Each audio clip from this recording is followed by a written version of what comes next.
Bow, bow, bow, bow. Jesse, I ate a watch yesterday for lunch. It was very time consuming, especially when I went back for seconds. I don't think anyone even heard the joke. It's just for you. Just the punchline. It was just for you. There you go. I said I ate a watch for lunch yesterday. You ate a watch. And it was very time consuming. So before we start the song, I found out, remember we were talking about popcorn, the moonshine guy? Yeah. So you know how he didn't die, did he? No, good God, it's 2020. He's already dead. Oh, well, that's good. I mean, that's not good, but so what we have on our still is the flute, which all the liquor comes out. So what he used was a beaver penis. Yeah, the penis bone. The penis bone. Yeah, that's what it was. Yeah, that's pretty. Of course, pretty interesting. Sorry that I acted like I knew that. Yeah, but when you said penis, I was like, obviously, it's the penis bone. Yeah, and I guess only certain animals have a bone in their penis. Yeah, like ferrets do. They're people don't. You listened to Joe Rogan this week. Yeah. They had this guy on that was just an expert in penis bones. Yeah, and they were talking about that, and then I was like, and I wonder if that's what was in the still, and it was a woodchuck or beaver or something. Jesse, I had that podcast playing in my truck on the new head unit I installed. Yeah, and it was like I was just testing the thing out. And I decided I was going to show it to my boss and my office mate, and they came in and they were checking it out, and I'm showing them all the features on the head unit, and then all of a sudden it's just like my office mate in the back is like, "What are you listening to?" Because it's talking about penis bones and stuff. Yeah. I'm like, I don't know. So, anyways. That's all right. Sorry, so everybody. I'm going to get, so if you're, whoever's watching or listening, share this with your friends. We got about 20 seconds. All right.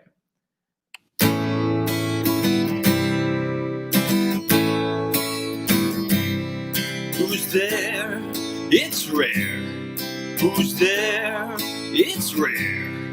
Come, fill your time, this pot's for all. From the Finger Lakes, join in the call. Learn something new about the Cuca Trail. Upstate New York, every episode I tell. Who's there? It's rare.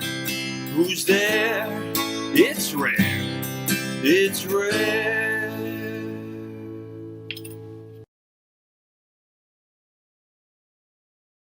Meat eater. The meat eater? Yeah. No, it sounds like it's up my alley though. I should be in charge of the meat eater. You should. Joe asked him, he's like, so how much meat do you consume? And he's like, because he thought like this guy was like a big like carnivore guy. Uh-huh. He's like, I don't know, like 40%. And he's like, what's the other 60%? He's like, carbs. What an idiot. Diet. I was somebody was asking about how they could get in shape this week on social media, and they were trying to figure it out. And I just told them, the carnivore diet is the real deal. And it is a great way that you can, if you want to lose some weight, if you want to get healthy, if you want to feel better, that you should at least look into it. Yeah. I'm not forcing it on anybody, but just look into it. And the guy, some other person too. What? It's like pushing religion on people. Right. Yeah. No, I'm just like, you might hey, it's out there. Just check it out. Carry a book at this point. I know, but just check it out, right? Just check it out. So somebody came in and they were like, your body will literally starve itself if you don't eat enough vegetables to get 20 grams of carbs per day. Uh-huh. And I just somebody said that on your post. Yeah. Really? And I was like, all right, well, so then wow, this is like the Sixth Sense. And it's like at the end where spoiler alert, it's like at the end when he realizes that, oh my God, he's dead. Mm-hmm. I'm dead. Right. I've been dead for 11 months, along with all these other carnivores I've been talking to. Huh. And I just didn't realize that we were all dead. What's it like to be dead? Feels fucking great, man. I'm telling you, there's nothing better than being dead. Really? Just try it someday. Just try My favorite are the people that are like, and especially the girls, and you can tell it's like spring break, and they're like, "How do I lose 25 pounds in 2 weeks?" And the best is like, "Well, if you cut off a leg, you can probably get 30." I mean, those are the best comments. I love them. You gotta love Reddit. Yeah, that's crazy. So what's going on? What's new? Not much, man. Getting ready for hunting season. Really? Yeah. Yeah. And you're so we're talking about whitetails. White tails. Do you do a lot of scouting, or do you just does somebody do scouting? Do you have cameras up? Like, how do you? My dad does a lot. Yeah. Your dad does. Yeah, a lot he of doesn't scouting? do cameras. He doesn't. He likes them, but he doesn't get them, so he doesn't like know how to use them. I understand that. Yeah. I understand So. that. I've never used cameras either, but I've thought about it. Yeah. It just feels like, and I know compared to some of the other stupid expenses in our lives, that like it's not that stupid of an expense. Right. Like I'll spend money on other stupid bullshit, but then I won't spend like $100 on a couple trail cams or one trail cam. I don't know. Like depends on what kind of quality. I don't know what quality trail cam to get. We have a bunch. We just don't end up using. So my dad's like that old school. Goes out, looks for rubs. Yeah, you gotta look for some signs. Finds good trails. Finds good spot, and then he sits there and he always nails the big one. And I go out in the woods once or twice, and I'm like, yeah, this looks good. And I end up getting something, but yeah, not a monster like my office mate. Sorry, yeah. My brother's been doing tons and tons of scouting. Doug. Yeah. But so to the stupid expenses thing, right? Mm-hmm. My office mate thinks that having more than one car is a stupid expense. Okay. That's hot. Yeah. Who made it, Lid? Was it? Yeah, she did. She was like, so I got to tell this story really quick about what happened when I was over at the coffee shop getting this coffee. I was like, shit, I got 5 minutes. I don't have time for them to make Jesse's bullshit vanilla latte. And so I went in there and I was like, I need 2 black coffees. One of them's for Jesse. And I don't have time for a vanilla latte right now. And they were like, oh, well, can we just put some other stuff in it? And I was like, yeah, you can put some other stuff in it. And so I don't know what they put in it. Some kind of vanilla something, or what's it taste like? Can you taste stuff in it? Tastes pretty good. I don't know. Yeah. Yeah. It tastes like coffee. It's a lot faster than vanilla latte. I'll tell you that some much. shit in it. So Lindsay's standing there, the owner. She goes, were you the one that came in and one time ordered a vanilla latte for Jesse and we're super judgy about it? I was like, yes, that was me. Apparently that day, the barista or whatever the hell they call them there, that she was in there, I guess I ordered it, and I said, the way I went in is I was like, I need 3 black coffees and I need also a vanilla latte. It's for a man, not me. That's funny. And she thought that was the funniest shit. She didn't like comment on it to me, but apparently Lindsay said for the whole rest of the day, she was like, it's for a man. Like she thought that was funny as shit. Oh boy. That I just hammered on you for getting a vanilla latte. They're delicious. So it works. So they're telling this story, and there's a guy like sitting over in the corner reading a book at a coffee shop. And sorry. And he's just fucking cracking up. He's not reading the book. He's like pretending to read the book. And every time they're like, it's for a man, he just like chuckles a little bit more. That's funny. That is funny. Oh boy. Gina's coming at you. Gina loves to come at me. Gina, where were you on the virtual pub night, buddy? Yeah, thanks a lot for showing up. You were part of the inspiration to have the Wasted Vote virtual pub, and then didn't show up. She didn't want to be there for that shit. What do you think about, should we start a separate podcast as a subsidiary of It's Rare and just have a whole podcast called The Wasted Vote? And we won't talk about politics on It's Rare anymore. We only talk about it on The Wasted Vote. And then we just drink drinks and talk about politics. Yeah, I don't know. Oh, I didn't know Gina had a child. Sorry, Gina. I didn't know. Sorry. Yes. You look good for having a child, and damn, boo. Not trying to do that, but you don't look like you have children. So, and there is coffee gender roles. Yeah, so, there are absolutely. Yeah. If you get, according to Phil, according to me, in my world, everybody has their own version of the world inside their brain. And my version of the world, if you get coffee that's like this, actually, some women like black coffee too. Once you go black, that's what they say about coffee. Hey, newbie, did you get my text, buddy? I sent you a text. Or unless my mom gave me the wrong number. Anyways, I never heard from you. So, damn it, newbie. The white girl iced coffee. Yeah. Yeah, that's a gender role. Yeah, sure. I'm sure, Jesse probably would dispute that because he probably gets a nice coffee every now and then. No, I like those. If I get anything cold, it's the nitro cold brew because it reminds me of drinking Guinness. What about Mary? Does she get iced coffee? Oh fuck yeah. Yeah. For sure. Yeah. Oh yeah. What was I gonna say? Oh, that's what I was gonna say. I received no text from you. Well, Newbert, I tried to get you to come in and participate today. So maybe we'll get you on sometime. Maybe I was given the wrong number. Maybe it was sabotage. Maybe you fake numbered my mom and then fake numbered me since my mom has your number, newbie weirdo. So I'm gonna tease everybody right now with there's gonna be I've got a really interesting story to tell everybody about something that happened to me, and is probably, by telling this story, I'm probably going to end up on at least one hit list. Like actual hit list? There might not be It's Rare a week from now. Okay. If I tell this story. Okay. But I promise I will share at least parts of it at the end. And I might even get your input as a former criminal justice major. And but that's coming later on in the podcast. So share this with your friends. Let them know, listen in so that I've got witnesses. Because I think maybe the more witnesses there are, the safer I'll be. Or maybe it's the opposite. I'm not sure. It counts who you're going against. If it's like Marianne, I don't want any part of this. It's not Marianne. Okay. It's not Marianne. Right, no, I promise. I've seen the way she looks at us. She'll kill us. Yeah. Both of us. So for sure. I don't want any part but of just that.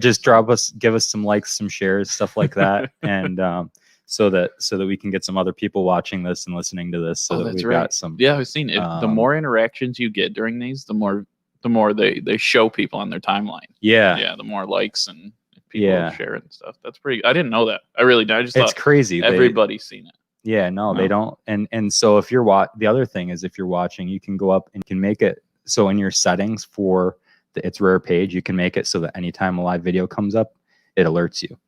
And so you should definitely go in and put that setting on so that you at least get an alert, even if you're not going to watch every week. Yeah. And the other thing is, if you're downtown, the LBC running club is going on. So if you're in downtown Penn anywhere and you see them coming off the trail, running down back to the brewery, we'll probably meet them there after. But they've got some kind of like Bloody Marys or something afterwards. But if you see a group of hot ladies just trotting along, just give them a shout and thank them for supporting the Cuke Outlet Trail. Making my way downtown.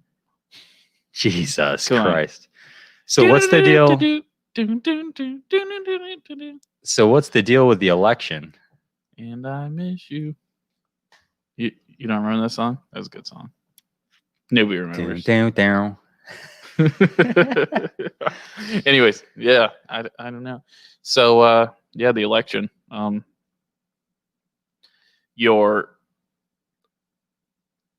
What is it? Is it President-elect Biden? Is that what they call him now? Yeah, in theory. I don't know if it's official. Like everybody's called it based on they're pretty sure that there's no chance for there to be, but there are recounts and things like that out there, and I'm sure there'll be a lot of lawsuits because Trump is not the kind of guy to accept defeat graciously. Yeah, and Madam Vice President. Which I love that. Other than that it's her. Yeah, that sucks. If it was somebody other than her, I'd be fired up. I'd love that. I'd love to have a woman vice president that's not her, because she's a bad person. She broke a lot of records. Not only being a lady, being a woman of color also. It's pretty interesting. So Like, when was the first time you heard that term used? what? Woman of color, person of color. Like, I only heard that like 2 years ago. All of a sudden, people are like, "Oh yes, we need to have a person of color here, person of color there." Yeah, I don't know. I think that's the new woke term. Yeah, Yeah, I think person of color, because then you're not like putting out what they are. Or, I don't know. yeah, I don't know. I'm not very woke. I'm still like half asleep, but imagine that's what woke people like. I don't know. I just describe people as usually people, but it's the same thing they do with like NFL Mike Tomlin, the coach for the Steelers there. Is he? He's an African American man. Yeah. And like they say, Mike Tomlin, they have to put in there, he's the first African American man to like, have this many wins since. So, and I just think I imagine a lot of those guys probably don't like that. Yeah, I mean, that's gotta be. They probably want to be just a man that I really records. I don't know. I've been. I mean, even as being like the straight white male patriarchy, whatever. Like, I don't want my accomplishments to be extolled based on any of my demographics. I just want to get maybe sometimes recognition for what I've actually done. Yeah. And that's the only thing that I think matters to me. Now, for some people, if you got a little girl and now you've got all of a sudden a role model for them that you can say, look, you could be the vice president. Yeah. See that there was another woman that was. Like, why couldn't you be? Right. Or there was another person of color who was. Why couldn't you be? I mean, that matters to some degree, but not as much as maybe making sure it's a good person at least. Yeah. So I wouldn't want, as much as I do want to have for the young ladies in my life, a female role model in that type of position. I just wish it wasn't her. They do have you for a female role model. Jesus, dude. I know. Did you forget to lock the door again? No, I locked the shit out of it. I locked the shit out of it. I think. Oh boy. That's like, it feels like, hello? Phil's talking to people. It feels like, I mean, it feels Hello? like they're right up there. It feels like, I mean, how is that sound coming from 2 stories up? That's wild. It's wild. These are old buildings. I hope that's coming from 2 stories up. I hope I locked the door. I'm pretty sure I did. So do you remember when we first talked about mail-in voting? The first time it came up ever. Yeah. I told you this is not good. Yeah, you did. And you were like, well, I don't see a problem with it really, I mean, what? And I'm just like, Phil, it doesn't feel right. It's not good. I don't like it. Uh-huh. And my feelings were 100% true. And not just because Trump is fucking going crazy, because he is a sore loser. I mean, he really is. I mean, maybe there was fraud, and maybe, I don't know if it was enough to beat him the way he lost all the states he lost. I mean, that it's tough to come back from that. Maybe there was enough. But it was fucked. So here's the problem. How many people voted that were dead that they found out? A bunch. How many people's signatures didn't match up? Are you a bunch. Wait, hold on. Before you do you have any evidence of this? Yeah, there's lots. I mean, everyone's covering what? Everyone. It's all over. Like, where can we? I've not seen any coverage of this. You haven't seen that? I've seen zero coverage of dead people voting. I've heard people who are Trump supporters like shouting about all the fraud and shouting about how it's rigged and shouting about all this stuff, but I've not a single time seen actual evidence of actual fraud. I've seen things that looked funny, like the chart in Michigan where they were showing the vote counts, and then all of a sudden, like, Biden goes up, and it's like, was it a software glitch? Was it? There's a reason a that reporting problem, the Supreme or was Court it fraud? Supreme Court stopped counting. They stopped counting in Pennsylvania. Yeah, and there's a reason. They didn't just do they it didn't for even fun. stop counting. They didn't even stop counting. They just ordered them to segregate the votes that arrived after election day. There was some funky stuff going for the Supreme Court to say something like that. It's not necessarily. I don't know, and here's man. why. Here's why, right? There doesn't have to actually be something funny going on. There just has to be enough suspicion that there could be, that they want to make sure that they can prove that there's not. I'm telling Like you. they want to be able to separate that out. I've seen coverage of this. I have. Even flipping through CNN, they said that there's been some mail-in voting issues, and they haven't covered it fully. I mean, CNN's not coming out about it, but yeah. I don't know, man. I think this is a little bit of. Do you remember 4 years ago, like everybody melting down about Hillary Clinton? A little bit, yeah. Yeah, I'm seeing a little bit of that I'm sure, right but now. there's still from the other still side. fraud. So CNN. There was it was just something I .com. watched. They didn't put it on there. They just like glassed like over it. Okay, I'm just gonna Google News. Yeah. News, Google, and I'm gonna say voter fraud. Oh God. Or what do you want me to it's look gonna up? Be What crazy. specifically do you want me to look I up? would put in What should I search for? evidence of dead people voting or something of the sort of Dead voters. yeah. If Gina, I know you're listening to all this.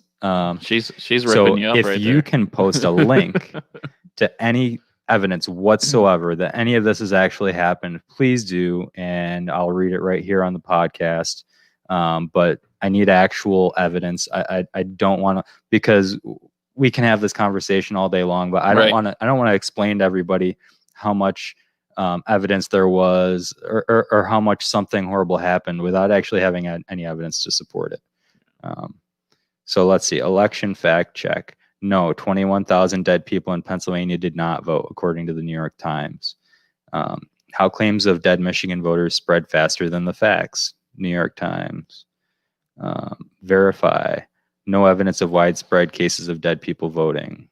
Dead voter theory shared by Don Jr., probably from an error, Michigan. It wasn't. says. I'm not saying it's widespread. I'm just saying there was evidence. There was evidence in Nevada that I didn't even hear about Michigan. It was in Nevada where a guy said that Trump campaign will sue in Nevada, claiming votes by people who moved or who are dead. Yes. Okay. That's where I see. Let me look this up. All right. I'm not. Gina, I didn't know about Michigan. Gina, it can't be. I'm not going to play a YouTube video. It's got to be an article. I don't want to. I'm sorry. I just can't. I can't play a YouTube video here. So, Operation Death Blossom. All right. So, all right. I'm going to look up Operation Death Blossom. Anyways, while Phil's looking that up. But yeah, I mean, and what I was bringing up, what I thought the problem is with mail-in voting. Jesus Christ. What? Operation Death Blossom? Jesus Christ, Gina. You were like, sorry, I can't talk about this on air. Okay. All right. I'm looking it up when I'm out of here. Everybody don't look up Operation Death Blossom. No, I'm looking. I want to know. I want in. Alex Jones. He can come on. Alex Jones. Yeah. Come on. He's like the pundit version of Howard Dean. No, I want Alex Jones on here with me. We'll go over Operation Death Blossom. So we'll bring Gina on. She can explain Operation Death Blossom to us. Yes, we gotta get Gina on. It's like the Operation Paperclip. I don't know what that is. You don't know what that is? No. I'm shocked that you don't know Operation Paperclip. I just learned about Operation Mockingbird. So that was Operation Paperclip was where they took all these Nazis after we won World War II. Okay. And we hid their identities and brought them to the United States and like hired them. And so we basically took all their scientists. That's how we got NASA off the ground. Oh, really? And among a lot of other programs was with Nazi scientists. Huh. Interesting. And that was all Operation Paperclip. Yeah. So, I mean, let's just be real. We know there was fraud in this election. There's some. There's It's just I don't know how obvious. much. I don't know how much fraud. I know every election has some degree of fraud. Now, a lot of people are saying right now, here's something I have to, and we might disagree on this because Okay. I know we've already disagreed on this, but I just have to explain to people how, and I don't like to always do this, but I have to explain to people a little bit how your votes are counted, right? So if you mail in your vote a week ahead of time, and then you say, oh shit, changed my mind, and then you go vote in person. Well, you can't do that. You can. Well, you can, you but can do only that. one vote gets counted. Yeah. Right. Which one? It'll be the in-person vote. The mail-in vote won't count. Right. Yeah. So there are a lot of people out there, but both don't count. That's what I'm saying. Right. Yeah. So but there are a lot of people out there that think they do. So I just wanted to clarify that for people that like you can't.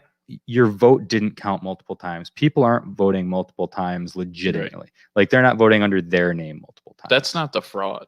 That's not fraud. No, the fraud. No, but there are people who think that it is happening. Oh, really? And it's not. No, like I've heard several people, even locally, that are up in arms that, oh my God, people, you mail in your vote. Maybe you got a ballot twice, and then so you mailed in both of those, and then you also voted in person.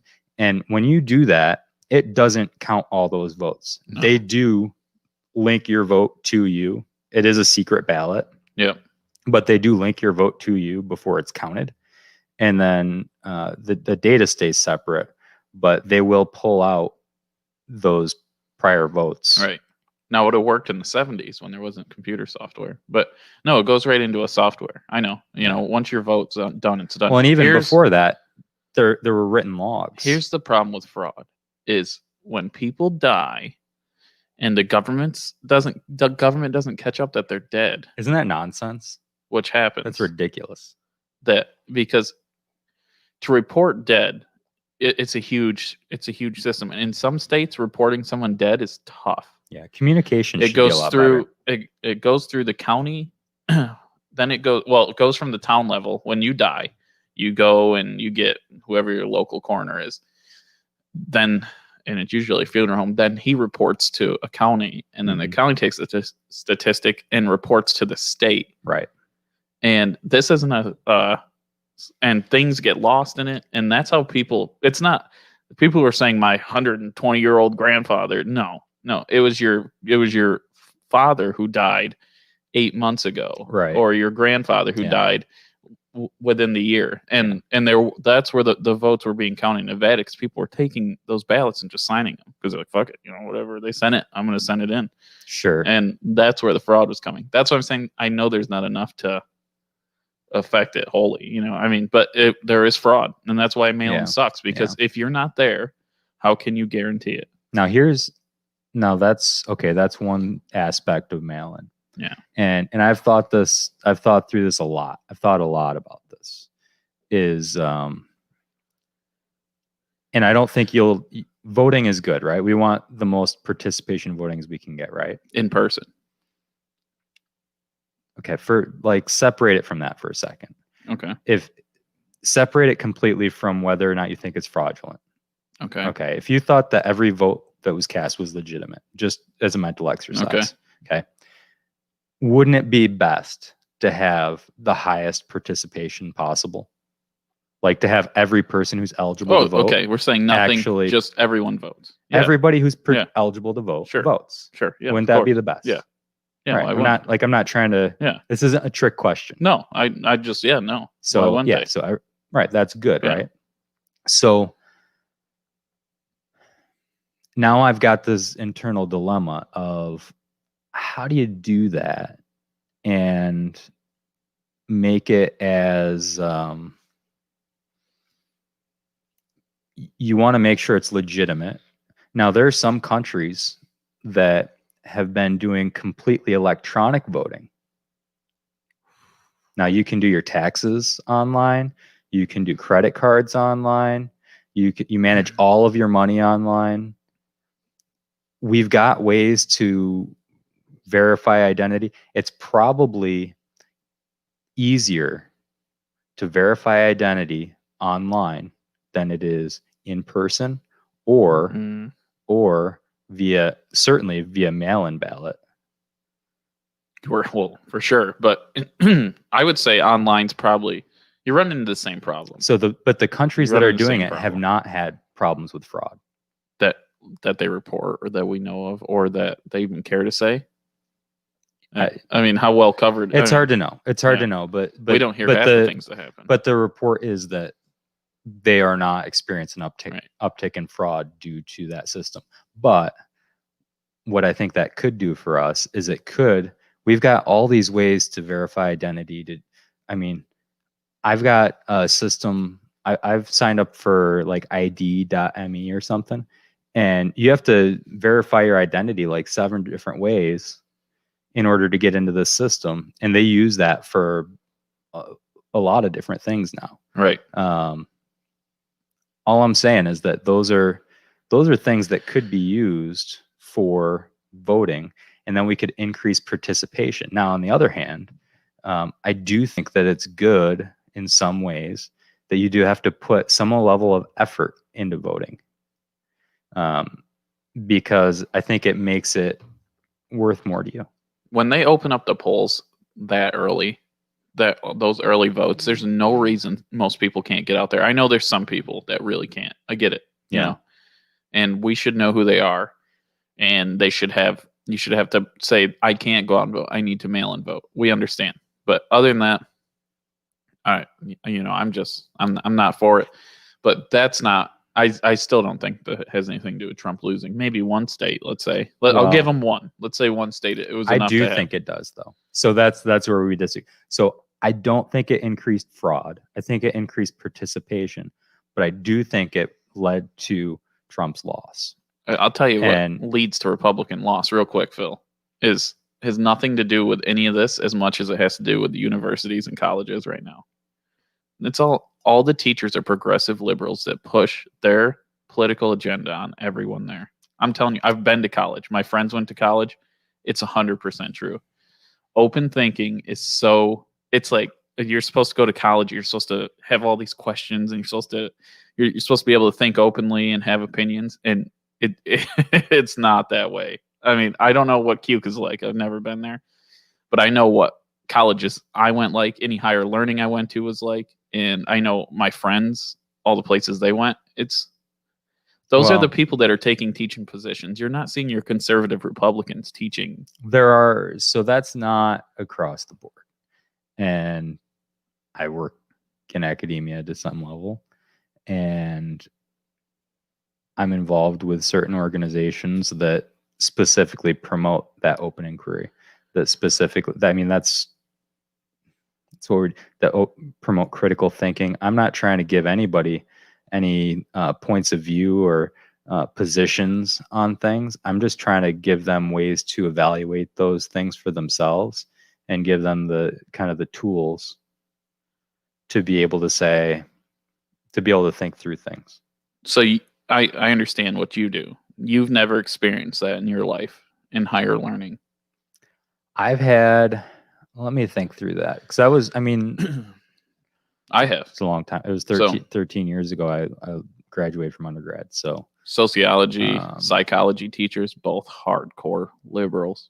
Just pushing their agenda. I've had professors who I knew where they stood politically, and that it was very much at that end of the spectrum, at the liberal end. That said, I don't think that they were trying to force that on me in any way. Sometimes I felt that way because I was an asshole. So I'd be like, a professor would give an assignment, and I'd know that they were a raging liberal. And so like the assignment was like, write a essay about something or other for history. So I wrote this whole goddamn thing about how Reagan was the best president ever, that doesn't help. That doesn't work. You can't like put the thing in and twist it and then rub some salt on it and then be like, oh yeah, you know what? You deserve an A in this class. And also, not only that, but it was a shitty essay because I was like spending more time trying to get in like my point than I was to give the facts and give an evaluation of the facts. I was trying to like make my point that my guy was better than their guy, and that doesn't work. So you have to be able to work with your professors on some level on that. But at the same time, no, I don't think any of them were trying to like turn me. And I certainly had my own echo chamber of Republicans on campus who Teachers? students. No, yeah, I know they're students, but it's the teachers. And there are some very conservative employees, but they Minuscule. tried really not to, like that wasn't something that was supposed to be a big part of our time there, so it wasn't. But I think I think it's a big problem. I really do. I think if you could look at the big picture and really analyze it, I think you'll notice that that's the problem. I mean, my buddy went to Ithaca College. He owns a Himrod Eagle Talk. He's one of my best friends. He tells me all the time about what it was like in Ithaca and Cornell and how it was like if you were conservative, it looked bad. I can understand that. It was not good. feeling. The teachers made you feel And like you people have- were wrong. Your opinions Yeah, weren't right, yeah. and so No, that's not good. And I won't dispute that does happen at that level. But I don't think that's the overarching problem. And back to what we started with on the mail-in voting. I do want to. So I think mail-in voting sunk Trump, not because of fraud, but because he came out immediately against it. And when he did, I was like, he has to double down on this. He has to keep going against it because he needs to get his people to come to the polls. But because they've figured out how to make that system work from the aspect of that people's votes were counted that were sent in by mail. right. And Biden was encouraging people to do that, and Trump was not. That those people who, any state that was close that night, any state that was close was going to go to Biden because as those votes were counted, it was going to shift to Biden. So unless Trump had like a huge margin, there was no way he was going to win those states. Yeah, well, that's what we knew. That first thing we knew that the mail-in votes weren't counted first in some places where they were others. You knew it was over, and they were right, and they were going to go. If they Yeah. weren't, they were going to go to Biden. The But mail-in vote was going to go to Biden. there was fraud.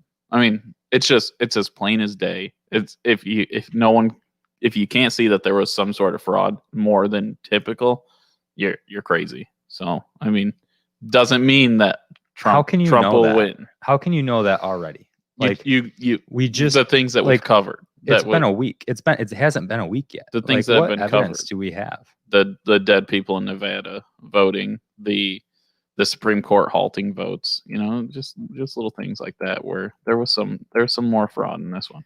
Now, I don't think enough to lose. Like I said, I think he lost fair and square. So. Yeah. Well, I guess it is what it is, right? Yeah. There's only one way to know, and lots of lawsuits and lots of recounts and investigations. And now what I would challenge Trump to do, instead of spending the next 2.5 months trying to pursue this in court and then losing because he's not going to win this, right, is actually do some good. Take the next 2.5 months and do some good. And I'm not saying that he hasn't in the past 4 years. I'm saying take the next 2 months and just focus on doing some good and do what you said you were going to do. Bring the guys home from Afghanistan. You have the sole power to do this. Bring them home. You can pardon people who didn't hurt anybody. You can, I mean, these are powers that the president exclusively has. right. Use them. Like, don't write executive orders that are going to last a month and a half. Do things that are meaningful. That you can still change the country for the better, even if you're on your way out. A little bit, yeah. Certain things Biden can reverse, but Right. Yeah. But he can't unpardon somebody. He's not going to send the military back overseas if we bring him home. We can bring him home. I know the military can't be happy with this election for sure. After all the funding Trump gave them and everything, they're gonna lose all that again. So a lot of guys re-enlisted when Trump came in and started throwing money at the military and upgrading their facilities, and now they're gonna cut that huge. The military is gonna go back down to. You're gonna see a lot of people leave. So I hope that we don't need that big of a military anymore. I hope we actually bring them home. I hope that we get rid of. So I hope that we get rid of some of these military bases. yeah, but they need the funding. We could do the military with a third of the funding and have it be just as powerful if we would get rid of some of these bases that are just redundant and that are only there for jobs. Like we've got bases in like, I don't know, I'm just going to make up like Wyoming, right? That are completely redundant with a base in Utah. And that's great. Like we need to have maybe one of those, but the other one only continues to get funding and exist instead of being just closed down for redundancy because some congressmen make sure that they get to keep that in their district so they can get reelected because it brings like money into that community. And I want money to go into these communities, but it doesn't have to be a $1 trillion, military budget that's funding that. Yeah, I don't know. Hopefully Sean watches and puts in his input. I'm sure he will. So I'm not in there. I just know what friends have told me that are in there. I want them I want them to just work more efficiently. Like I said, we could do it with half the number of bases and then like half the funding would get them better body armor, better weapons, better training, better whatever. Like we could do better if we could get rid of these expenses that only exist to keep congressmen in office. So those bases aren't used for training, is what you're saying? Well, what I'm saying is that what if we had look at it on a different level, okay? So say if we wanted to have a really strong military for Yates County. Oh God. No, just like as another thought experiment. Okay, we want to have a really good Yates County defense. And so would we have a base in Dundee and we've got an Air Force, right? So, because we got an airport in Penn right? So, but will we have a base in Dundee and a base in Branchport and a base in Penn and a base in Stanley? Or would we have a base in Penn where we've got the airport and focus on it? We could bring all that stuff, everything that we do in those 5 bases could all be done right here. I think you separate it because if there ever is an attack, you can't hit one main hub. Okay, but knock it out. And I don't know. I'm guessing. Okay, so yes, yes. But what I'm saying is, instead of having 1,000 military bases, I don't know how many we have, but say instead of having 1,000 military bases in the United States, maybe we have 600. You're not. Yeah, I mean, I don't know what I mean. I'm not a war strategist. I don't know why they do it. I would say that there's a lot of people that sign up and a lot of different trainings happen. And I know a lot of bases are used for different training for different fields and stuff like that. Sure. I don't know. There's a lot of good I things. don't know about, but if there's an attack here, if they're worried about too many things being, I don't know.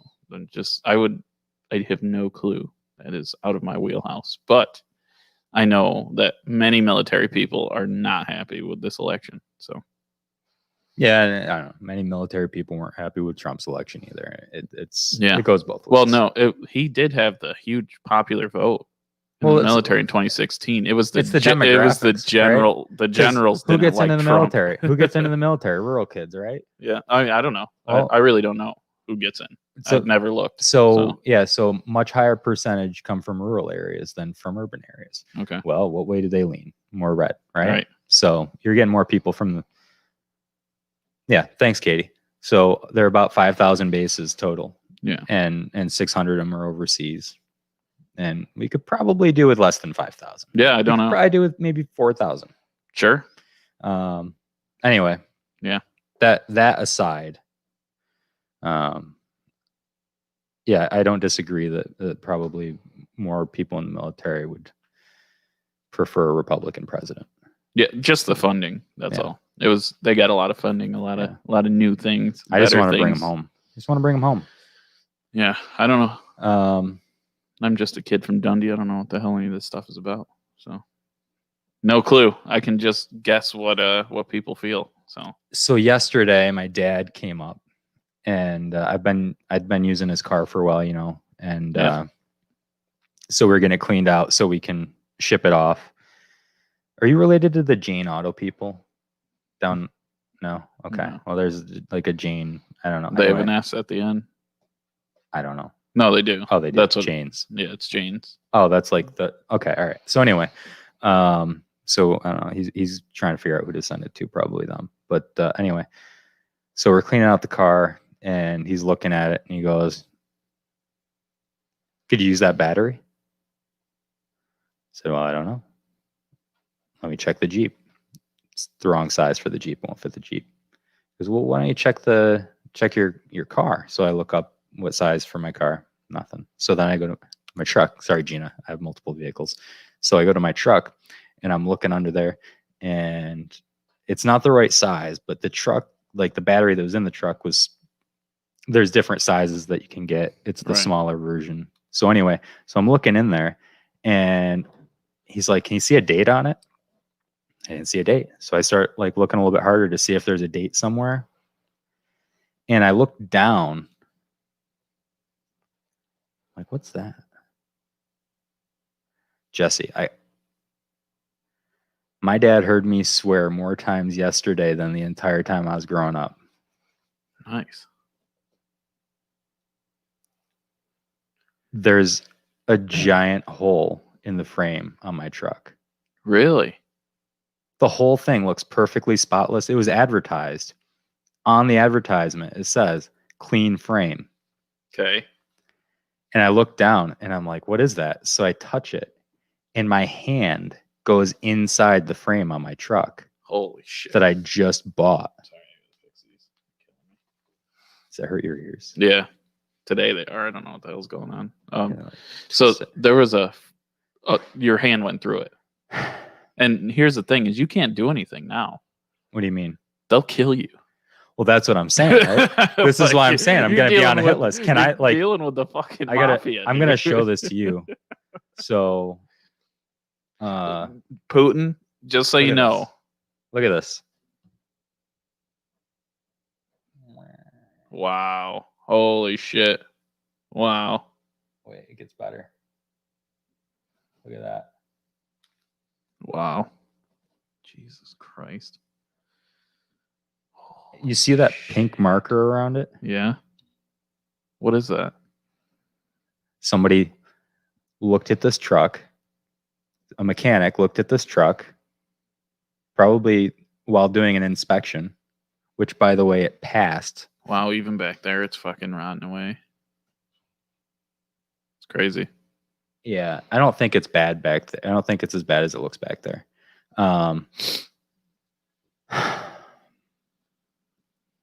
It passed an inspection 4 days before I picked it up. Really? And it had a big pink grease mark around it, circling where the giant rust hole was that would prevent it from passing an inspection.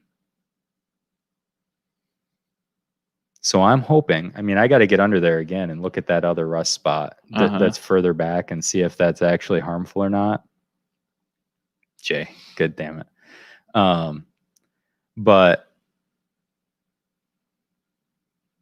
the guy sold me a truck from a dealership with a clean frame advertised, with a big hole with a circle around it.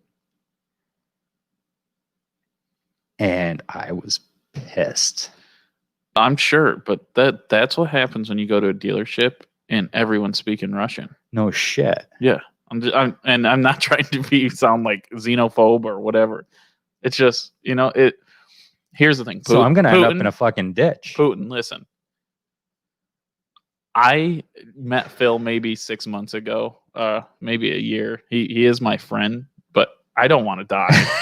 So if you have a problem with Phil, just take it. I won't say anything else. So just throwing that out there. Are you really going to call him? I don't know. I don't know what to do because there's a few things. A call. I think I have to. Yeah. For a few reasons. But I'm not going down there with you. One is I should probably start with the, I don't know, what do you think? Should I call the Pennsylvania Attorney General?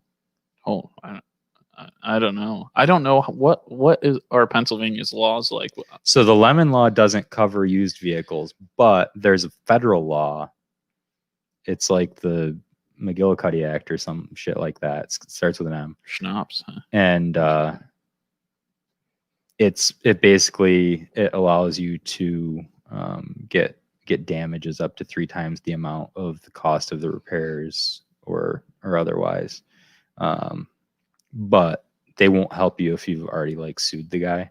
Like you have to just go to them and like have them help you work it out, kind of thing. Jesus. So I don't know. I don't know what to do. Did they not think you were gonna? Shit, I don't know, man. Find it. Like if you went to change your oil, you would have fucking seen it. No, because it was up under the skid plate. I had to pull off the skid plate to see it from the bottom. I didn't know I that. could I just barely saw it from the top, but I had to pull the skid plate to see it from the bottom. But it had a big grease mark around it. They saw it. They knew it was there. Holy shit. Yeah.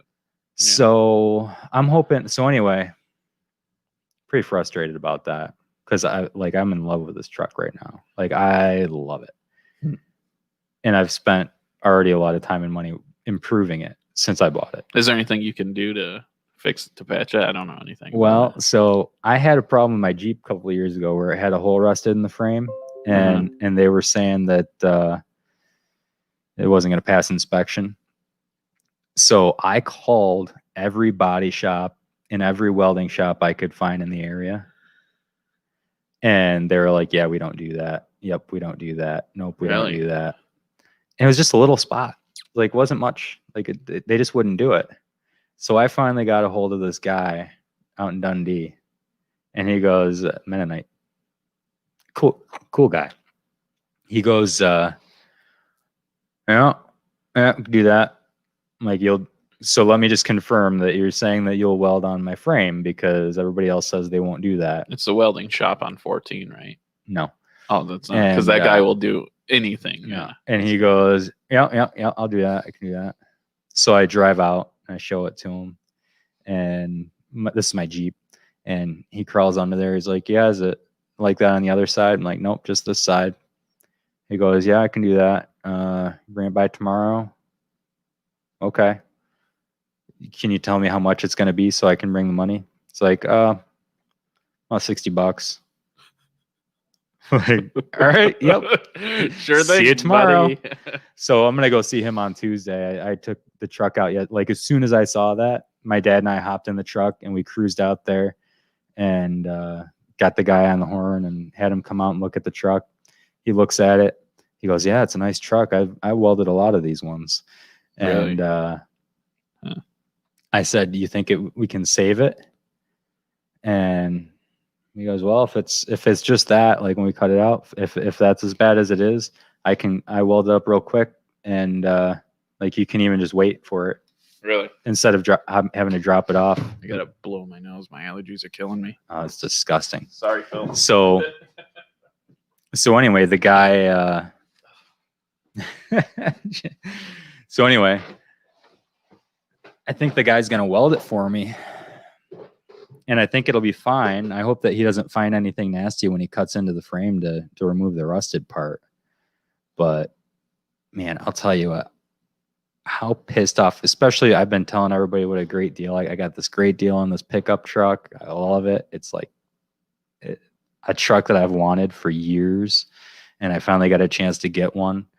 And I got a good price on it. And I was like so proud that, well, I actually got a great deal because I bought it on eBay, and I'd bought a previous car on eBay and I had a great experience with it. The thing is still perfect. I mean, it's got I got to do a little work on the transmission now, 20,000 miles later, but I haven't had ever a single problem with that vehicle. And I thought this was going to be the same, especially how clean it was when I got under there. And I was like, man, that frame is clean. I was all excited, but then I found that hole and my heart sunk. And then I saw the grease mark around it. I saw that pink grease marker circling the bad part of the frame that had rotted. And I got to at least call the guy though, because if if it was inspected, I mean, whoever inspected it fraudulently, because it passed an inspection just a couple weeks ago. So whoever inspected that thing did do it fraudulently. If it was his shop, and if they maybe it was a previous person who'd done the circle and then they brought it to his shop and they didn't see it. I don't know. Like I can't jump all the way to those conclusions. That's what I was going to say. Maybe it wasn't. Maybe it wasn't them specifically. But if his shop did inspect it, they did a bad job of inspecting it. Right. And if it was some other shop that, like, whoever inspected that, he needs to have a conversation with them to make sure that they're not passing inspections on vehicles that have giant holes in the frame, because that shouldn't pass inspection.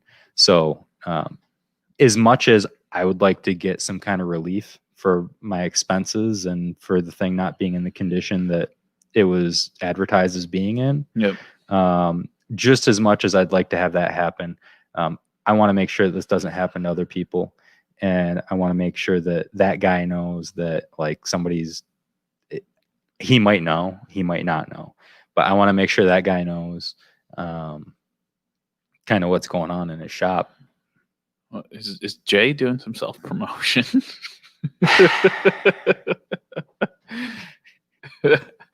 Does Jay work there? Yeah, Jay's got a new job. We're not going to say it out loud because they haven't paid us yet. But Jay, if you'd like to advertise on It's Rare, we'd be happy to have you as an advertiser. So if you'd like to sponsor us, then you can call me, or you can actually email me. It's Rare, ITSRAHR @gmail.com, and we'll talk about what we can do for you to help you grow your business. So Jay, what we will sponsor is your dog pictures on Facebook. I love pictures of your dog. It seems very happy. Have you ever seen the dog they have? What do they have? Is it a yellow lab? Yeah, or I feel like a yellow like lab. a golden retriever. Yeah. It's like the cutest, happiest dog. You always see like Jay taking pictures. It's like always having a good time. Yeah. So I guess I'm always down for dog pictures. We will. All right, Jay. Yeah, we'll talk. Yeah, man. I just, when everything is gone, as much as everything's been sideways for me this year, I really hope that this, I hope that this works out with the welding of the frame. Yeah.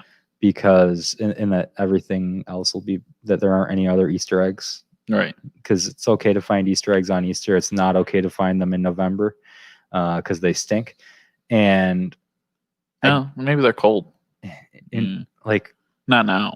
7 months later, you don't want to find an Easter egg 7 months later. But what if it's frozen? You wouldn't even know it stinks. Frozen for 7 months? No, it can be rotten, but then it freezes. Then you wouldn't even know. Yeah, exactly. Well, I think that's so then they thaw and then they stink. Nailed, yeah. So I'm hoping no more surprises with this truck. But everything, I mean, everything's just been going, like, as much as everything has this awful potential to go horribly wrong. So far, knock on wood, that things have all pretty much usually turned out okay in the end. And you can always Flintstone it. Fuck, man. Yeah, like, can you give me a yabba dabba do? If this truck ends up not being salvageable, I'm just gonna build a windshield for my electric bike and call it good. And I'm gonna turn it into one of those like pods that they use for when they're trying to like break the land speed record. Cool. And the land speed record.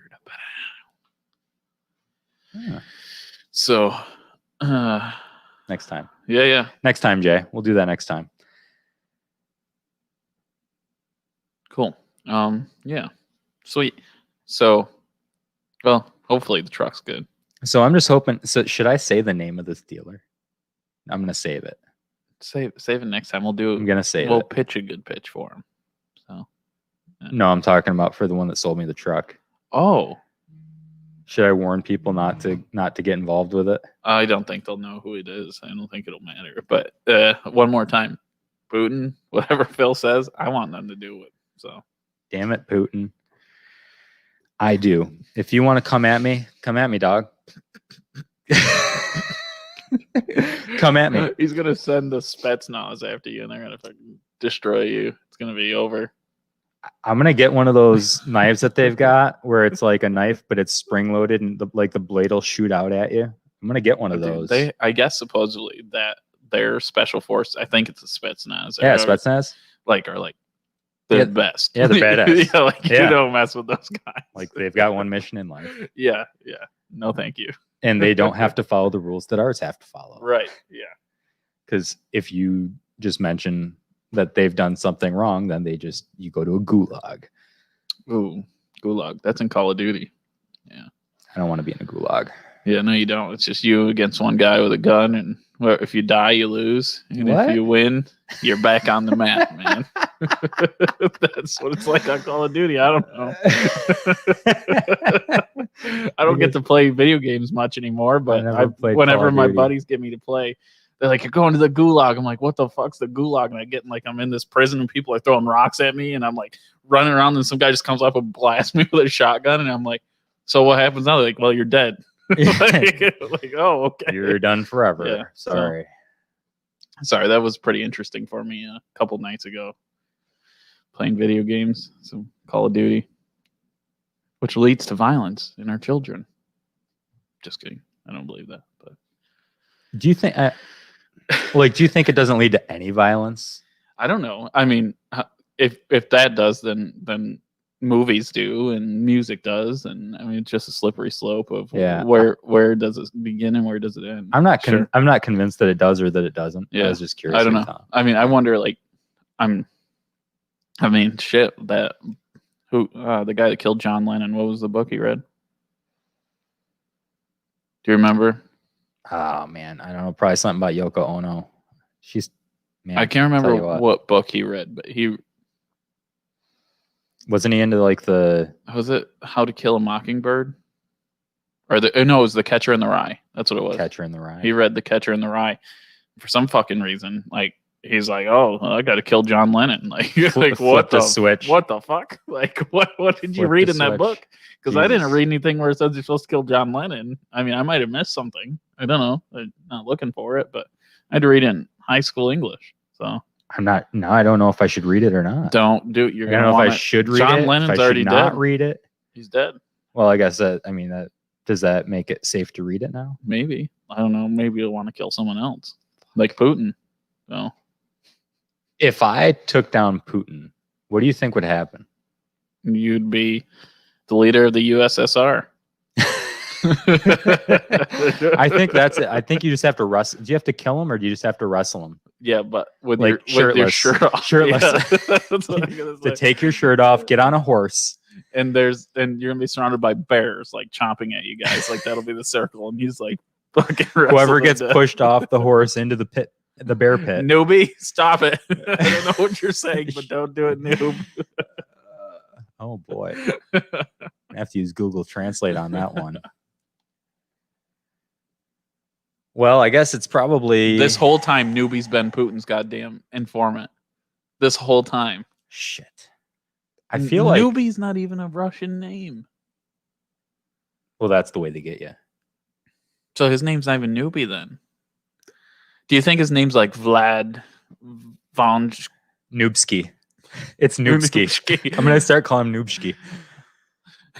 Okay. Can we, in all seriousness, I gotta read this. This is funny. I saw this morning and I was like, oh boy. And I don't want to trying to Donald Noob J Trump. Just because I just was cracking up yesterday and I just wanted to share this with anybody that didn't see it. After all the meltdowns that we saw a year ago, man, I'll tell you what, Trump's Facebook feed, I don't know what his Twitter's like. Mm. I'm assuming similar to his Facebook feed. Yeah. But he's been going off for the past 24 hours, especially. And it's crazy. We've got, first he says, yesterday at 10:39 a.m. in all caps, I won this election by a lot. And then he's got some kind of news conference an hour later. And then a couple hours later, we get to the observers were not, all caps. He's just like going on. The observers were not allowed into the counting rooms. I won the election, got 71 million legal votes. Bad things happened, which our observers were not allowed to see. Never happened before. Millions of mail-in ballots were sent to people who never asked for them. And then minutes later, 71 million legal votes, the most ever for a sitting president. Have you noticed that his party's starting to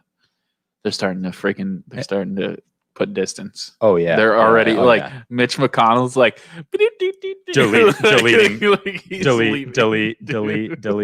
And then we got you got Lindsey Graham. They're all like, yeah, we're going. Oh, yeah. We're getting the hell out of here. He's freaking losing his mind. He's got a link for the Election Defense Task Force. I don't even know what that is. Is that part of the deep state? I don't know. We've got. He's quoted. Who's he quoting? John Turdley. Turdley. That's a good name. We should look at the votes. We're just beginning the tabulation stage. We should look at these allegations. We're seeing a number of affidavits that there has been voter fraud. We have a history in this country of election problems. In Pennsylvania, you had an order by a Supreme Court justice to compel them to separate ballots that were received after the legislative deadline. It required the intervention of Justice Alito. That's a large group of ballots. When you talk about systemic problems, it's about how these ballots were authenticated, because if there's a problem in the system about authentication, that would seriously affect the entire election. And that concerns me. And what concerns me is that we had over 100 million mail-in ballot in cities like Philadelphia and Detroit with a long series of election problems, to put it mildly. That's John Turley. Oh, okay. I was going to say, that's not Trump. Trump quoted that whole thing from John Turley. Trump can't spell systematic. No. He can't spell poll. Did you see that? No. Everybody was bagging on him because he spelled poll, P-O-L-E. No, he did. Dude. He did. Earlier in the week, he spelled poll, P-O-L-E, and everybody was just bagging on him all week about it. Here's the thing. I'm gonna do a hot take on the mic.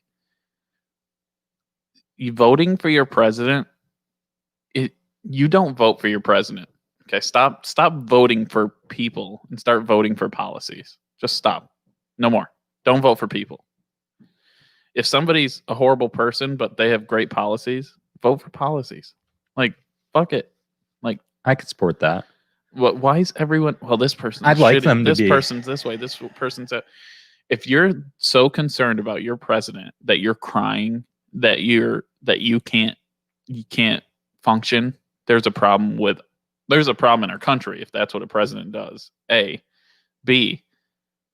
Start voting for, policies. That's it. I mean, that's what I think. That's why Jorgensen, to me, didn't have my full vote and Trump did, is because I like Trump's policies a little more. But as a person, I've told Phil, I'll tell everybody, much rather hang out with Joe Jorgensen. I mean, if I would want to have an interview, and it would be Trump because he's interesting. It'd just be cool to pick his brain. Yeah, but if there's somebody I wanted to go sit down at a bar with and chat and have a good time, fucking Joe. I mean, it would just be there's so many things. She's eloquent.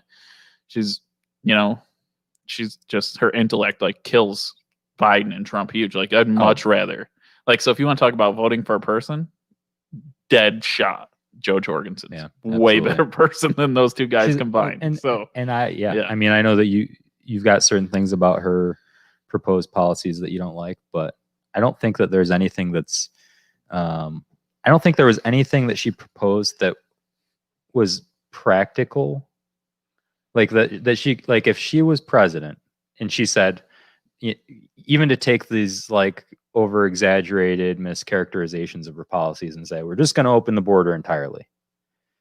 Even if we said that, like, she's not going to get that done.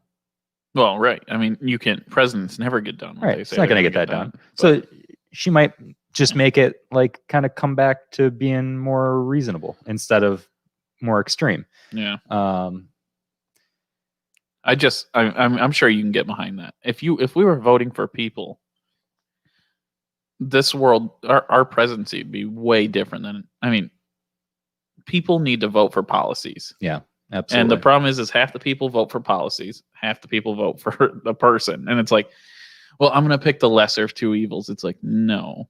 When you do that, you also bring in policies that are evil. Do you think it? What's going to happen when when Biden takes away everyone's student loan debt? Does everyone think that it just magically disappears and no one pays for it in the end? That things aren't going to happen? When Biden, Because he wants to get rid of right, but student he doesn't loan. have the power to do that. But that's what I'm just saying, and people think he's going to get it done. Right. He's certainly not going to get it done for the first 2 years because the Senate's Republican. What happens when that all goes away? Wouldn't want. Like, If say it was all one. if he house. got rid of student debt and it goes One and he party. gets rid of it, like what's the repercussions? There's too many to name. I don't know. I mean, it's insane. It's insane what it does. yeah, it'd be crazy. It'll jack up the cost of college through the roof because they're losing all their income. Like, what do you think is going to happen? They're going to have to start charging more money. They wouldn't lose their income. They'll lose a big. The government's going to pay for it. Well, it's not just going to be. It's not just going to be wiped out. Not all of it, but it's going to. First off, the government's going to pay a portion. Okay, let me ask you a question. Do you have student loans? No, okay. I paid mine off. All right, so I'm getting close.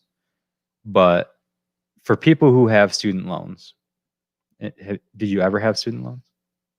Yeah, I paid them. Okay, so when you had them in cash, who did you pay them to? Just the school, whoever. I don't know. I just paid. They gave me a thing, and I paid them cash. Like you had like a credit agent, like you had whatever. Bank. Yeah, whatever. Like you owed it to a bank. You didn't owe it to the college. Yeah. Like you didn't owe it like directly to the college. Right. You owed it to who you took the loan from. Right. Well, the largest holder of student loan debt in the country, and what they're mostly talking about for forgiving that debt, is the United States Department of Education.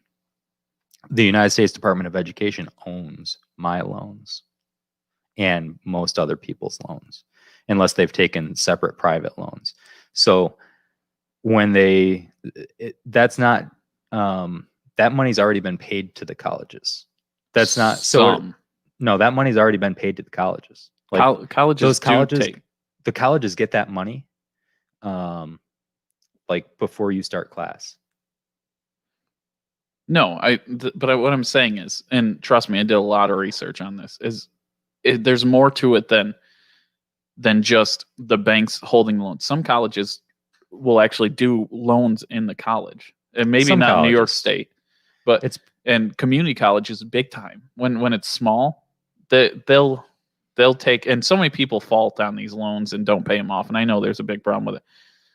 The repercussions, that was the main thing I looked at, is going to be insane. It's going to be insane. It'll drive interest rates up. It'll drive schools are going to be more expensive. Teachers are going to be more expensive, because now all of a sudden, are we going to forgive debt always? Is this going to be a thing that now every 10 years we're just going to forgive it? Right. So now these colleges and banks are going to be like, oh, fuck that. Yeah, I'm not saying it's a good. it. I'm not saying that we should do it. I'm just saying that I don't think it would directly impact the bottom line for the colleges. As a matter of fact, I think it would help the bottom line for the colleges. And as much as I don't think that it helps us from an overall, that does have to get paid for. So who do you think is going to pay for it? We do. It's us. Right. But and it does. So that it's like it would be an everything. instant stimulus though. So it's like when you get that $1,200 in your pocket from the stimulus, or if you got it, that's money that you have right now, and then we're going to pay that back. Like that's all money we're going to pay back. Right. So that's the thing so if you've got student debt, it's going to be an instant stimulus directly for you of whatever your payment is every month. Now that's cash in your pocket that you're going to go spend on something else. But we're all going to be paying that back. Now, what about the people that paid off their student loan? What about the people that worked their asses off Well, yeah. since they were 15 years old and made enough money to put themselves through college and paid that. I paid my college the day everything was due. I paid all of it. Done. Yeah, well, that's cool. I mean, Now everybody can do that. do I get the money back? No, obviously not. So like, I'm not saying it's fair. No, I know. I'm not trying to know. appeal to you that it's fair. No, it's just to me it's crazy because and I know a lot of people care about fairness. other people And this is not a program that's going to be fair. could have done it. Could have paid off their college. Other people had a chance. Consider this. All right. Let's take healthcare as an example, as a metaphor, right? So healthcare, if the government takes over healthcare, what do you think is going to happen to the overall cost of healthcare? It's going to go up or down? I mean, for private healthcare, you mean? No, for all healthcare. Like, say they're like, yep, we're going to have single payer now. If the government takes control? Yeah. Well, I mean, isn't it like what Obamacare was, where people get in for free and people pay like low premiums and everything? Isn't that pretty much the same thing, or no? So that I don't understand. Let's look at Medicare, right? Okay. So since Medicare and Medicaid have been available, the cost of healthcare goes up. Okay. Anytime you've got something that's okay, I wish I had a better example, but so now I'm saying you're required to buy health insurance. Okay. And you can buy it from a private company. Let's go back to private. Yeah. Let's go back to like Obamacare. Okay. Like when there was the fine and whatever. Yeah. Right. So you're required to buy health insurance. I'm a health insurance company. Mm-hmm. Am I going to charge you more or less knowing that you have to buy it from me no matter what? Well, of course you'd charge more, but wouldn't the government be like put restrictions on them? So maybe they they try to negotiate and stuff like that. But yeah. they try, so they can do that for a little while, but then the insurance companies push back because the insurance companies own the politicians. Not Trump. Not Trump directly. When Trump came in, lobbyists no longer had power over the presidency by affecting him. All right, the people around him. The people around him. Yeah, but he wasn't. He didn't answer to anybody. No, he didn't. But he Biden, was influenced. Biden does. He was influenced by the people. Yes, Biden should have a NASCAR jacket on with all the people that paid him off. Yeah, and are continuing to do so. Yeah. Back to education. Sorry if that wasn't a good example, but what my point is that back in the 70s, the government started insuring and started subsidizing education. Really? I didn't know that. So like for college or my student high school? loans are owned by the Department of Education. Okay. So I was able to get like way over $100,000 worth of loans. I didn't come from money. I didn't have money. I wasn't going into a career that was going to make me rich, but I was able to get way over $100,000 worth of loans to be an athletic trainer. That if anybody look it up on the Department of Jobs, what is that? The Department of there's a department, the DOJ, the Department of Jobs. There's a department that tells you how much different careers pay you. You can look it up. We don't make $100,000 a year. All right. So I was able to take these loans that were way bigger than I should have been able to take, is what I'm saying. Like I'm not worth that amount of money. Unless you're down in New York City, maybe I should have saving the world. Sure. Then you're worth that money. No, right. So maybe I should have been able to get more scholarships. Right. Maybe I should have been able to get more grants of some sort. But as far as a loan, like my education wasn't worth the amount of money that I paid for it. I think that colleges, I don't know how they get away with charging. They get away money. with charging that much money crazy. Because they're going to get their money because the government backs it. So what I'm saying is the point I'm trying to get to, so I'm way off track. So the point I'm trying to get to is that if the Department of Education wasn't insuring and taking on this debt now, because only a few years ago they actually decided that they personally were going to take over this debt instead of servicing it other ways, I wouldn't be able to get that loan, which means that if the college wanted me to be a student there, they couldn't charge me the amount of money that they charged me because I'd only be able to get a smaller loan. And so if they wanted me, maybe I'd have $60,000 worth of debt at the end of it because they'd have to make it $60,000 or else I wouldn't be a student there. So either the prices would come down because of competition and because it wasn't being artificially inflated by the government backing my loan, or I'd be doing something different. I'd be doing, and who knows, like maybe I would have gone to trade school and I'd be an electrician making twice as much money with no debt, or who knows, a million other things. You could be in the adult film business. Well, certainly. I mean, we all know that that's been an option for me all along. Yeah, I don't know. I didn't go to bigger schools because of the money. Yeah. And I was getting offered scholarships, athletic scholarships for football. And my parents were so pissed at me. I'll never forget. They're like, you know, you can go to St. Lawrence University where Kirk Douglas went and they want you to play football up there. And you can go to Stony Brook, all these places. And I said, no, like, I don't want to be in debt. I just don't want to be in debt to people. I hate it. I don't like it. And yeah. So I went to a community college that I knew that was going to be like $10,000 and I paid for it. Yeah. So, I mean, and I'm not saying like, I know for a lot of things you got to do big, you got to go to better places. You got to do bigger things, but it's just so many people that accrued unnecessary debt. Yeah. But they're also partied their ass off. It's not like you actually went had more clarity as an 18-year-old than most people do. Well, my dad's a business guy, so I just nobody sees that. You had that influence that like your dad was a business guy.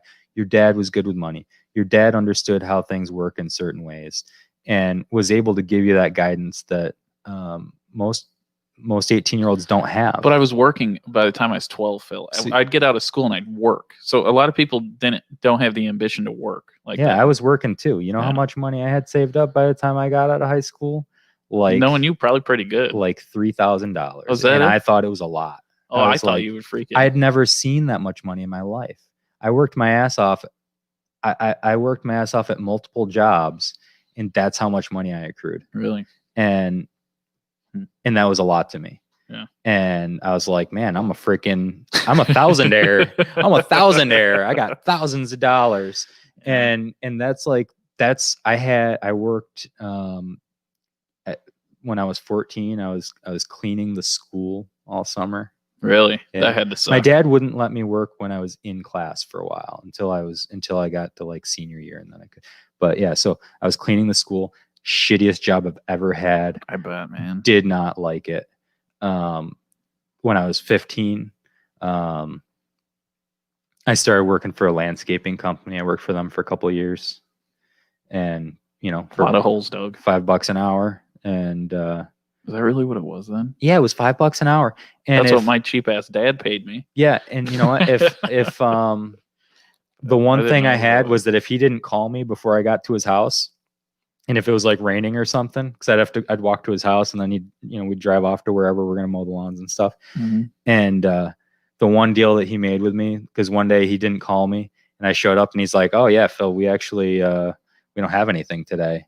But he said, when I was a kid, my boss at my first job had a policy that I'm going to have, which is if you show up to work, no matter what, whether we got work to do or not, I'm going to pay you for 1 hour for coming in. So I get $5 that day. And I was happy to have it. He paid me in cash and I was happy to have it. And then I started working at a radio station as a producer engineer, and like just broadcasting sports and church and telethons and all sorts of shit like that. Radiothons, rather. And I worked my ass off for the whole time I was growing up, and I just didn't get there because it was like at $5 an hour, you don't get that far. Yeah, you're at a way different minimum wage. I mean, that's what my dad paid me for a long time. But my thing is that's all I did. Like, I'll never forget my buddies. They like during the summer, they'll be like, hey, like drive by me while I'm on a roof, like roofing at 15. And they're like, hey, we're going to the lake, whatever. I'm like, see ya. Yeah. I can see at 6 o'clock. But those same kids now aren't doing that great. Yeah. Yeah. But so what I'm saying is that we just had kind of like a different level of opportunity there to some degree. A little bit, but the thing was, is we had different. I paid for myself. And, yeah, I'm not trying to take anything away from you. No, just saying, like, not everybody has that as an option. Like, not everybody can just go pay for their college, but not everybody has somebody that's saying, hey, look, go work at this job, go work at, and I did. I had that, and it still wasn't enough. But you can choose a community college. It wouldn't have mattered. I mean, it would be a lot less. It wouldn't have mattered. I'm telling you, like, bottom line, it wouldn't matter. And because I paid $14,000 for my undergrad, my master's degree. Well, you have a way higher of learning. I mean, my I'm master's degree close to you. And Newbie makes a good point too. He's mentioning Freddie Mac and Fannie Mae, and you want to talk about inflating housing prices. Mm-hmm. Is our housing prices have gone up. I mean, my grandfather bought a house for like $16,000, a nice house. That sounds crazy. And now we got Freddie Mac and Fannie Mae, and you can't buy a house that's decent for under $160,000. But how much is that the issue, and how much is it? Is the cost of building a house? It's the cost. No, all these costs, but with the free market. Mm-hmm. And without these like different things that prop up prices, without like just saying, okay, well, anybody can get a Fannie Mae loan. Like, you don't have, like, actually it's better if you don't have good credit. I'm not sure what the actual, but there's some of them where it's like, oh yeah, we want people that are going to have a harder time getting a house. Yeah, it makes those prices go up. Makes it harder for people that are on that borderline. Like, if you're on that borderline, if you're doing well enough, but you're, not doing well enough to just go in with a real good down payment and with enough income and with low enough debt behind you to be able to make those payments, you're gonna have a harder time. And if we didn't have the Fannie Mae's and the Freddie Macs, and if we didn't have the Sallie Mae's and the federal student loan programs, they just wouldn't be able to charge those prices because they just wouldn't be able to sell enough of their product. Because when it comes down to it, colleges are trying to sell you an education and you're buying it. It's a business. Right. And if I own a house and I'm trying to sell it, if you only can afford $150,000, and if everybody can only afford $150,000, I can't sell it to you for $200,000 unless there's some kind of program making it so that all of a sudden you can get more money than you can afford, which is what happens with all these programs. So under this presidency, it's only going to go up. Yeah, no, it's not going to get better. No, it's not going to get better. Yeah. It's all uphill. and that's assuming that he actually does tackle this. So we'll see if he actually does tackle this or not. Socialism only adds more costs. I mean, it's as simple as it gets, and that's what we're heading toward. So that means everyone wants daddy to hold their hand. Everyone that voted for Biden wants to be controlled. I mean, that you voted for more government control when you voted Biden. I don't know if we should go there. I think you did. Do you want to go there? What do you mean? Did they not? Just what do you think? No, not at all. I don't disagree with that. But the point that I disagree on is the part where you said if you voted for Biden, because as much as Trump's a little less. I know Jorgensen's freedom, right? We know that what the Libertarian Party stands for. So, but if you're voting the major parties, but the one that's not going to control you as much will be the Republican Party. No, Jesse, it's like, I don't want to both of them. Has Trump decreased the power of the federal government? No, but he hasn't increased it. The only thing the one thing he did that I can't get on board with was the bump stock ban. Like that was, and He didn't go up against red flag laws, which was crazy. I still don't understand why he didn't do it. But he didn't. He's not good for the Second Amendment. It's going to increase with Biden. It is going to get worse, yeah. But he's not good for the Second Amendment. He hasn't been. He hasn't been good for. He's been the first president that I will say has at least made the image that he's tried to reduce the size of the government. But look at our federal debt. Look at the authoritarianism that has shown up in certain areas. I'm not saying all areas, but it has popped up in certain areas. He's sending in federal agents to quash these protests. Good. Which, yeah, I mean, I'm not on either side of it, but that is an exertion of federal power within those states that have the power to be able to control that. But they weren't doing their job. I'm not saying they were. I'm just saying that, like, you know what? Let them not do their job. Yeah, but you can't do that because because our job is to keep people safe. And when your state governor's not keeping you safe, it's time for it's time for the federal government to come in and protect you. That's your right as a citizen. Is so to you feel want safe. you want Big Daddy to wrap you up in a blanket? I want him to wrap me up in a blanket if take you to bed. Peñan's getting taken over by people and I'm held here and can't leave. And Cuomo says, "Fuck it, I'm not going to do anything." It's a summer of love. Yeah, it's a summer of love. I think all that's been a little bit over exaggerated. No, I don't think so. I know you don't. I've seen the videos. You've seen the videos. We've all seen the videos of how crazy that shit was. It was nuts. Yeah. Then after he says it's the summer of love, they tried to kill him. Yeah. It's the fucking greatest video. The guy's out there telling him, "Oh yeah, this is great. We're all loving each other." They start swearing at him. They're trying to hit him. He's fucking trying to get into a building. It's fucking nuts though. Yeah. Craziest shit I've ever seen in my life. I've never seen anything like it, Phil. I've never seen anything like it. That is the scariest fucking thing I've ever seen. It's a terrifying. Can you imagine just being us? Like, we're fucking there. We're in that city. We're who we are. And all of a sudden, you're in that fucking district and shit's going to hell. And you turn on the TV and the governor goes, "It's a summer of love. No one's hurting nobody. Like, we're all having fun out here." And then they're trying to fucking kill him. Like, can you? I can't even fucking imagine telling the police to stand down. No way. There's no way. There's no way. No. You got to be on my side on this one. I'm not wrong. That's fucking crazy. If you put yourself in their shoes, I think it's overblown. I don't think I'm not saying that it didn't happen. I'm not saying that it wasn't bad. I'm saying that they could have easily gotten that in hand. And not only that, but I think there are other ways that they could have handled it. I'm not the expert in that, so I'm not going to try to say, but all I'm saying is that back to the point, like we're way off track. Back to the point is that Trump the president here, bottom line for me is that it shouldn't matter who the president is that much, because the president shouldn't have enough power for it to matter to your life. Like it should matter only a little bit. Like some of those policies that are like whether or not we're in military conflicts, but that should come through. We should get back to where Congress declares war.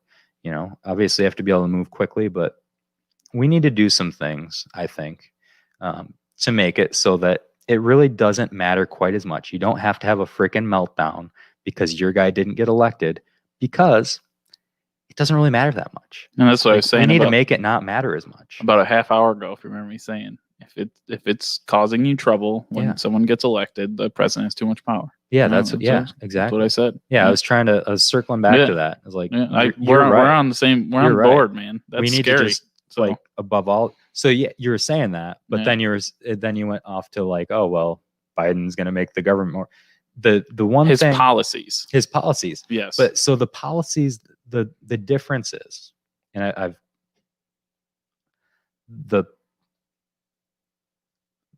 people that vote Republican. Let's talk about the people who vote first. Okay. People who vote Republican truly want more freedom. They truly want smaller government. They truly want less government involvement in their life, I think.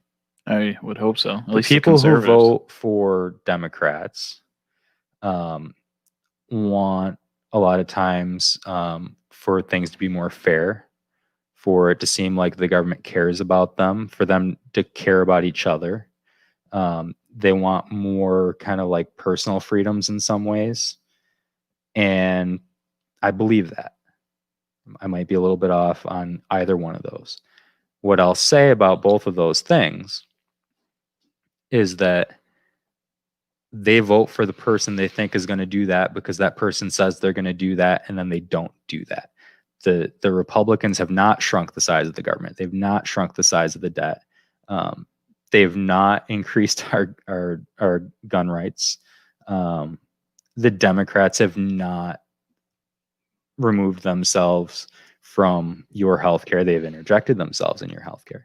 They've not given you more freedom. They've made you feel like things are more fair and that they care about you in some ways. But the politicians are saying one thing and doing another. And the Democrats are at least acknowledging that they're going to grow the size of government, and then they're doing it. And then the Republicans are saying they're going to shrink the size of government, and then they're growing it. But the voters, I think, really both honestly care, and they think, and I just don't think that they're getting what they're paying for. Yeah, I don't know. I think I'm going to sell all my businesses, quit my job, and just live off the Democrat policies. I think it's good, really. I could use a break, Phil. Come on, I could use a break. I think I'm just going to go back, sit home, put in for all my unemployments and all my federal assistance, and live the good life. I think that's what's going to happen. You know that unemployment, like, you pay for that, right? Yeah. So you deserve you're it. supposed like to, if you should get it. you're supposed to pay for a lot of things. Yeah. That people get for free that they don't need. So, listen, we're both smart enough to fool the government. Trust me. We both could right now be sitting at home getting paid money one way or the other. We know how to do it. We just choose not to. And I just don't want to pay for those people. That's true. I don't want to pay for people. I don't want to pay for people too goddamn lazy to go do their own thing. It's not my fault. It's not my fault you don't want to work. It's not my fault you haven't tried to be better than. That's the best thing about capitalism, is you can be the poorest person in the world and work your ass off and become the richest person. You just can. You just gotta. I'm sure there's luck. It's just harder. There's luck involved. Yeah, it's just harder. But guess what? You can. There's no reason you can't start from the bottom and work your way up. Work ethic means more than anything. I don't care what anyone says. Yeah, you see it all the time. That's the American dream. That's why people move here. Because you can go from being in another country in South America and working your ass off to become a citizen, and then all of a sudden you go from living in a shack somewhere down there to living in Beverly Hills. It happens. People do it. Do you know what else? You know what the other key? It's not only hard work, but what'll get you even further than hard work that you're really good at is knowing how to interact with people. Sure. Yeah. And that's it. I mean, that's probably the number one thing beyond hard work, because I've seen a lot of people that do not work hard, they seem like the laziest, like not productive, but then you see how they can interact with people. What are you trying to say, Phil? Not you. No, not you. But I've seen people, they know how to interact with people, and you know that they're going to be successful. You know they're going to have a 6-figure job, like right out of college, just because they're going to go sell that bullshit, and that's going to get them further than, and they're going to sit on their ass, and they're going to get 6 figures to sit on their ass just because they know how to sell it to people. Yeah. And that'll get you really far too. And you don't have to start out with a lot to do that. No. You just have to have the wherewithal, and you have to have, sometimes to get that wherewithal, you need a little bit of guidance. A little bit. Yeah. So I think it's time to go watch the Bills at the Laurentide. Go on, noob. We'll see you there. Don't start speaking Russian when you're there. We'll fucking throw you out. Jesus Christ. Sorry. I hope that all those comments, weren't like, that was him reporting hidden messages to the KGB. He's reporting back. He's telling them what's going on, Phil. Those messages were supposed to be sent to the Spetsnaz, not to us. He found the rust spot. We gotta kill him. All right. See you at the Laurentide. Oh boy.